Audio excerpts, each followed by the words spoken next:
أعوذ بالله من الشيطان الرجيم. بسم الله الرحمن الرحيم. عَمَّ يتساءلون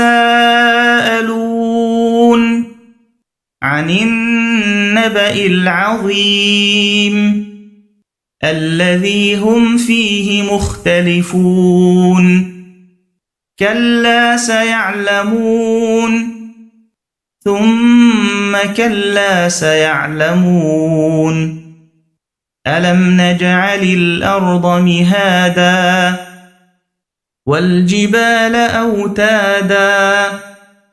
وخلقناكم أزواجا وجعلنا نومكم سباتا وجعلنا الليل لباسا وجعلنا النهار معاشا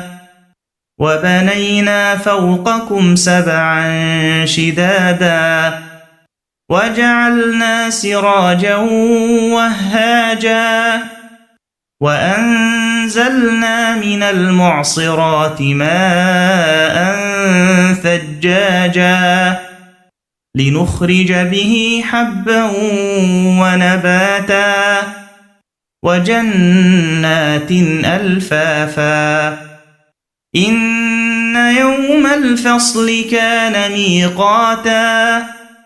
يوم ينفخ في الصور فتأتون أفواجا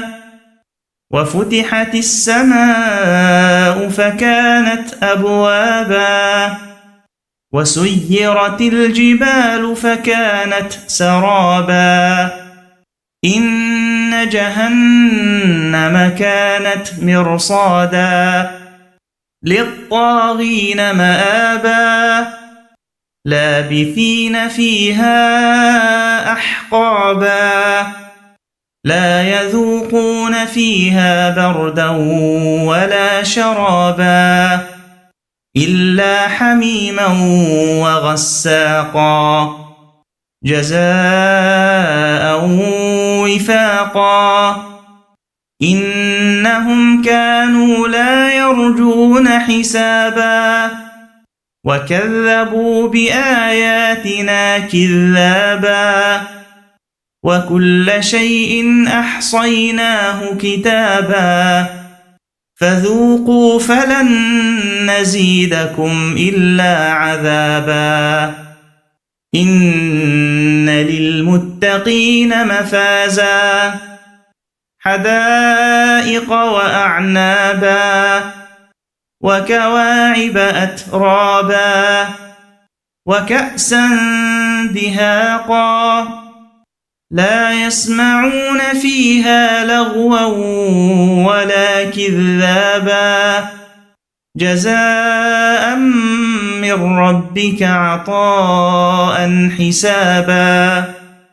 رب السماوات والأرض وما بينهما الرحمن لا يملكون منه خطابا يوم يقوم الروح والملائكة صفا لا يتكلمون إلا من أذن له الرحمن وقال صوابا ذلك اليوم الحق فمن شاء اتخذ إلى ربه مآبا إنا أنذرناكم عذابا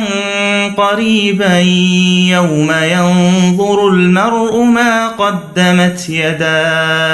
يوم ينظر المرء ما قدمت يداه ويقول الكافر يا ليتني كنت ترابا.